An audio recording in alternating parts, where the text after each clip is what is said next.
कहवा में जनमे देखी भैया ये हनुमान जी के दरबार में हमार बड़ भैया आदरणीय नागेंद्र व्यास जी के तरफ से सोहर गावे के आदेश आइल बा। अगर ये छोट भाई से कोनो प्रकार की त्रुटि हो जाए तो छोट बालक समझ के माफ कर जाए।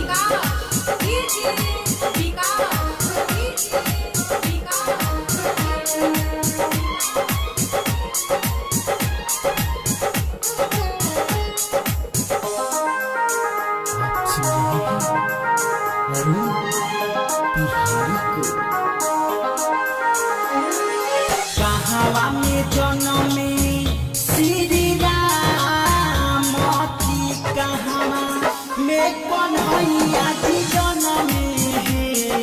कहवा में जनमे श्री राम की कहवा में कन्हैया जी जनमे है।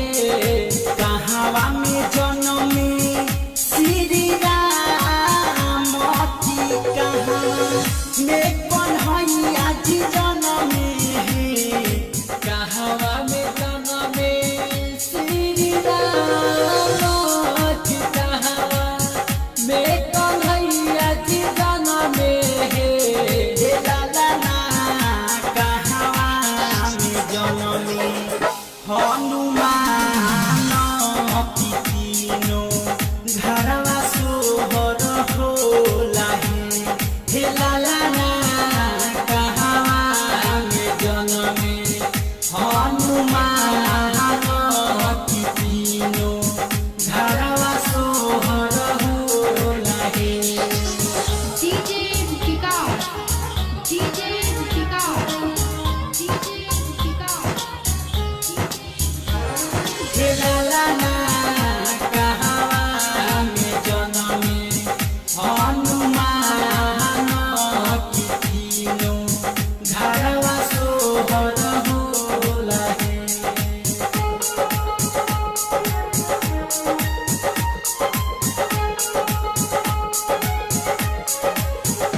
अयोध्या में जनमे श्री राम की मथुरा में कन्हैया जी जनमे है। अयोध्या में जनमे श्री राम की मथुरा में कन्हैया जी जनमे है। अयोध्या में जनमे श्री राम की मथुरा में कन्हैया जी जनमे है। अयोध्या में जनमे श्री राम की मथुरा में कन्हैया जी जनमे है।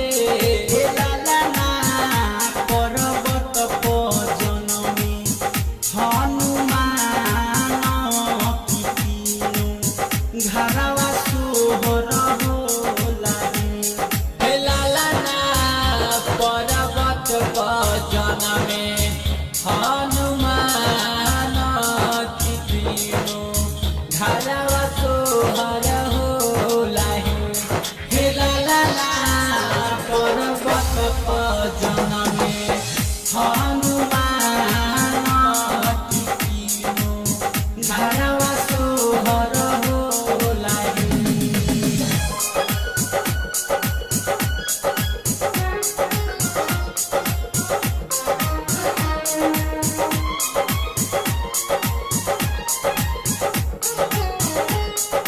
डीजे विकास डीजे विकास डीजे विकास